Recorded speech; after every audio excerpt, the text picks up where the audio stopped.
Anong oras na? Grade 7? Tama. Oras na to be always on time. It's Araling Panlipunan time. Magandang umaga mga mag-aaral. Bago natin simulan ang ating aralin, sa umagang ito, narito ang ilan sa mga paalala. Ihanda ang inyong batayang module, sagutang papel at panulat. Makinig at manood ng mabuti sa ating talakayan. Kung mayroong katanungan, maaaring gamitin ang chat box sa ilalim ng may respeto at paggalang. Handa ka na bang matuto? Tara, simulan na nating talakayin ang ating aralin sa umagang ito. Paksa, mga samahang pangkababaihan at mga kalagayang panlipunan. Layunin sa pagkatuto, nasusuri ang karanasan at bahaging ginagampanan ng mga kababaihan tungo sa pagkapantay-pantay, pagkakataong pang-ekonomiya at karapatang pampolitika. Tiyak na layunin na uunawaan ang mga samahang pangkababaihan at mga kalagayang panlipunan tungo sa pagkapantay-pantay, pagkakataong pang-ekonomiya at karapatang pampolitika ng Timog at Kanlurang Asya.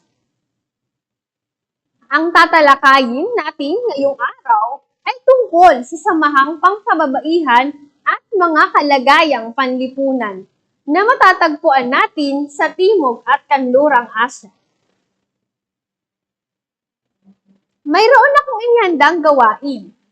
Ang gawain ito ay tatawaging suri larawan. Suriin lamang ang larawan na aking ipapakita at sagutin ang ibibigay kong mga katanungan.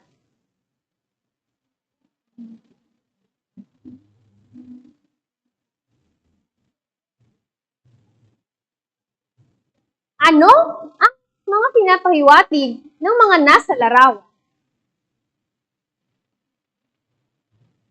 Magaling! Ang larawan ay nagpapahiwatig ng karapatan ng mga kababaihan na patuloy na pinoprotektahan. Pangalawa, bilang isang mag-aaral, bakit mahalaga na maprotektahan ang karapatan ng mga kababaihan? Mahusay! Mahalaga na maprotektahan ang karapatan ng mga kababaihan upang mailayo sila sa anumang pang-aabuso o pananamantala. Sa puntong ito, halina't isa-isahin natin ang mga bansa sa Timog at Kanlurang Asya na nagpapakita ng matatag na samahang pangkababaihan. Ating simulan sa Timog Asya. Una, sa India. Ikalawa, sa Pakistan. Ikatlo, sa Sri Lanka. At ang huli, Bangladesh. Ano-ano ang mga kilusang pangkababaihan ang naitatag sa bansang India? Mahusay ang mga kilusang pangkababaihan na naitatag sa bansang India ay ang mga sumusunod.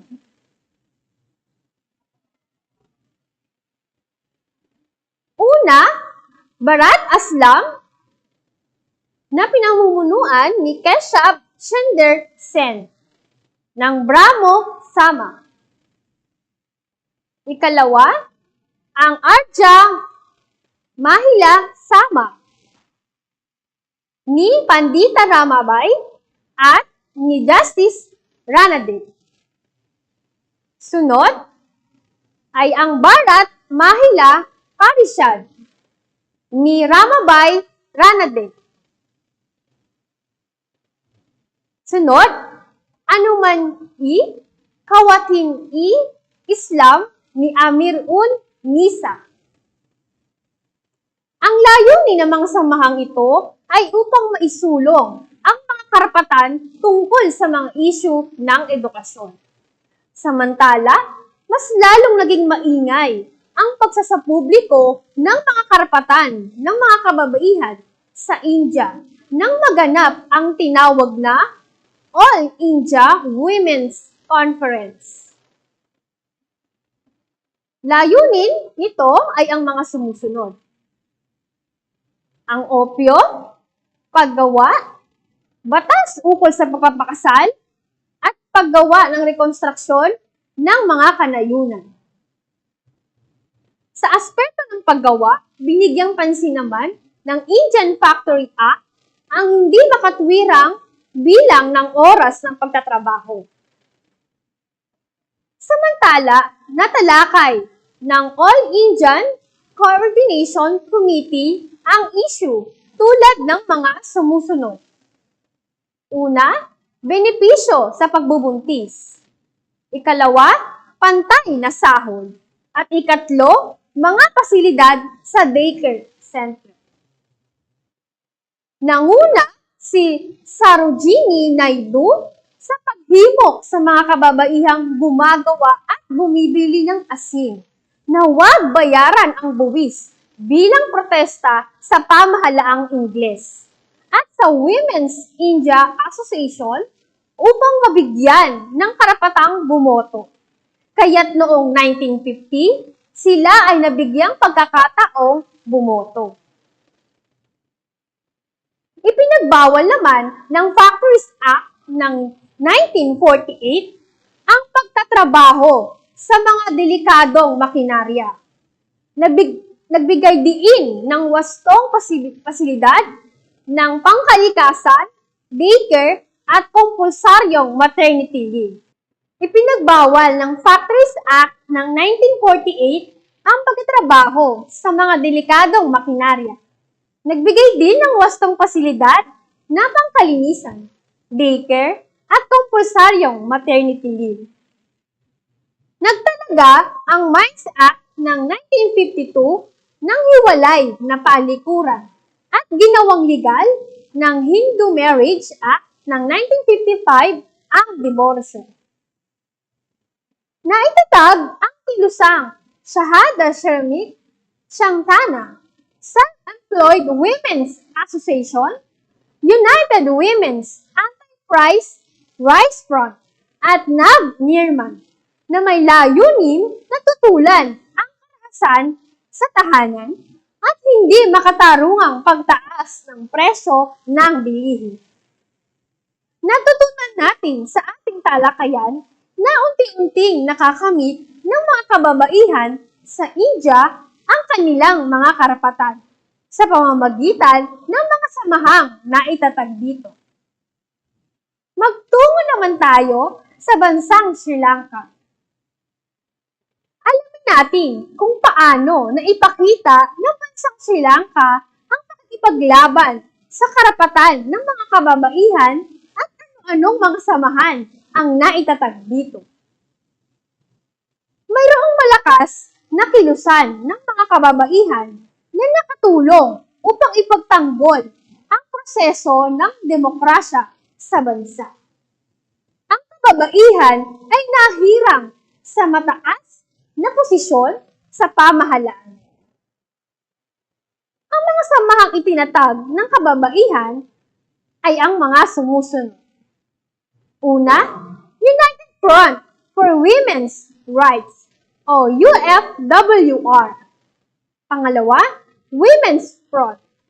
Ikatlo, Aura at Shirkat Ghat na sa kalaunan ay naging instrumento sa pagkakaroon ng Women's Action Forum. Ano ang mga nagawa ng mga samang ito upang makamit ang karapatan ng mga kababaihan sa Sri Lanka? Dahil sa impluwensya ng WAF, ang Sindhian Party, isang partido politikal sa SIM, ay nagtagumpay sa kanilang kampanya laban sa maagang pag-aasawa o child marriage at poligamya. Gayon din ang karapatan ng kababaihan sa pagpili at pagpayag sa mapapangasawa. Mahusay ang naging tugon ng bansang Sri Lanka para maipaglaban ang karapatan ng mga kababaihan sa kanilang bansa. Tunay na nakahanga-hanga ang kanilang mga programa. Samantala, tunguhin naman natin ang bansang Bangladesh. Ang kilusan ng kababaihan sa bansang Bangladesh ay isinilang bunga ng kilusang nasyonalista. Noong 1970, ang Manila Parishad ay itinatag na itinuturing na pinakamalaking samahan ng kababaihan sa bansa. Naimpluwensyahan nito ang mga pulisiya kabilang ang kampanya na sumuporta sa pagsasabatas ng pagbabawal ng pagbibigay ng dote at ratifikasyon ng CEDAW o Convention on the Elimination of All Forms of Discrimination Against Women. Sa pamamagitan ng United Women's Forum, hiniling nila ang ratifikasyon ng CEDAW. Magkakaparehong Kodigong Sibil at dagdag sa kota ng kababaihan sa serbisyo sibil. Naitatag din ang Collective Women's Platform na pumipigil sa anumang uri ng karahasan sa kababaihan. Isinilang din ang Platform Against Sexual Harassment. Binabati ko kayo, mga mag-aaral, dahil natapos na nating talakayin ang mga kilusang pangkababaihan sa Timog Asya. Ngayon, magtungo naman tayo sa mga samahang pangkababaihan sa Kanlurang Asya. Ang samahan ng kababaihan sa Kanlurang Asya ay kumikilos sa 3 level. Una, imulat ang kababaihan sa kanilang bansa tungkol sa hindi pagbibigay ng pantay na karapatan ng kanilang pamahalaan. Ikalawa, hilingi sa pamahalaang nasyonal ang implementasyon ng internasyonal na pagpapatupad sa pagbibigay ng proteksyon sa kababaihan sa lahat ng larangan. Ikatlo, ipaunawa na ang kababaihan ay hindi lamang naghihintay sa mga kanluraning bansa upang sila ay sagipin. Sa halip, ipaunawa na sila ay ang kababaihang nakikipaglaban para sa kanilang karapatan, kagaya na rin ng ibang kababaihan. Ang kababaihan sa Bahrain, Oman at Qatar ay nagtagumpay na magkaroon ng karapatang bumoto.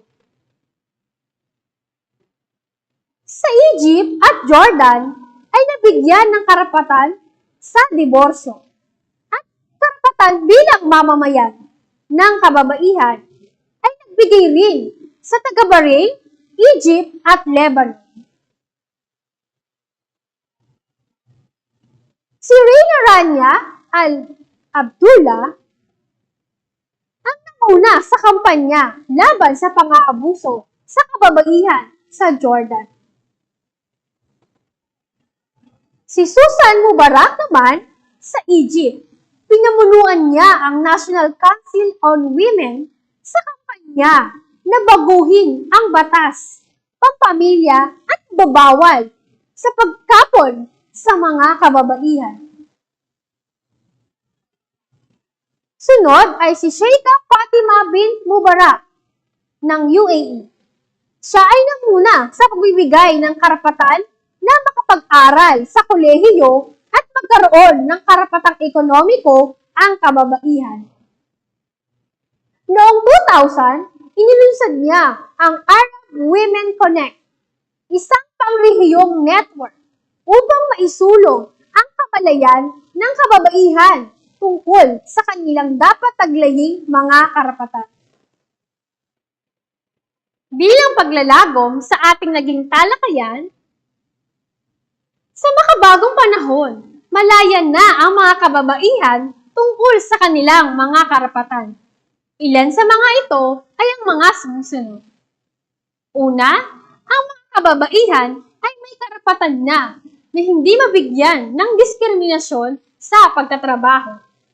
Ikalawa, may mga batas tungkol sa karapatan ng mga kababaihan katulad ng Republic Act 6725 na naglalayon na labanan ang diskriminasyon sa mga kababaihan pagdating sa paghahanap at pag-a-apply ng trabaho. Ikatlo, naglalayon din na magkaroon ng maayos na kondisyon ang mga kababaihan sa trabaho, kung saan walang umiiral na diskriminasyon dito. Nakasaad ito sa Magna Carta of Women na nasusulong ng karapatan ng mga kababaihan sa lipunan. Ang Magna Carta ay nagtataguyod din ng lahat ng karapatan ng mga kababaihan pagdating sa panlipunan, pang-ekonomiya, politikal, kultural, at sibil na karapatan. Ito ay naaayon sa karapatan ng mga kababaihan ayon sa saligang batas. Bukod sa mga ito, narito ang iba pang mga karapatan na pabor sa mga kababaihan. Proteksyon sa mga nang-aabuso at karahasan. Maging ito man ay sa paraan ng piskal, sexual, emosyonal, at mental. Kaligtasan sa panahon ng kalamidad o krisis. Pagkakaroon ng pantay na representasyon sa politika at pamahalaan. Pagkakataong magkapit ng edukasyon, nakapantay na mga kalalakihan, at komprehensibong serbisyong pangkalusugan, maging pagkakaroon ng maternity leave at iba pa. Binabati ko kayo, mga mag-aaral. Tiyak na marami kayong natutunan sa araw na ito tungkol sa karapatan ng mga kababaihan sa Timog at Kanlurang Asya. Bilang panghuli, narito ang inyong maikling gawain. Tukuyin niyo lamang kung tama o mali ang mga sumusunod na pahayag. Sa unang pahayag, ang Bharat Aslam ni Keshav Chandra Sen ng Brahmo Sama ay isa sa mga samahang pangkababaihan sa India. Tama o mali?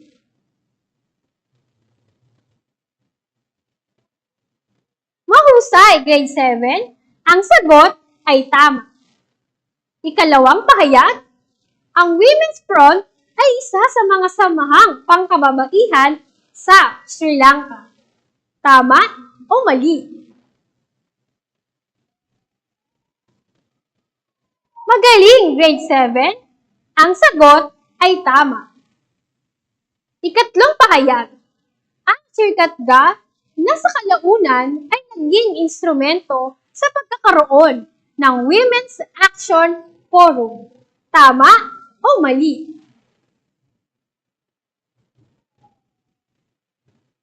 Mahusay, grade 7. Ang sagot ay tama. Ikaapat na pahayag, noong 1970, ang Mahila Parishad ay itinatag at tinuturing na pinakamalaking samahan ng kababaihan sa bansang Pakistan. Tama o mali?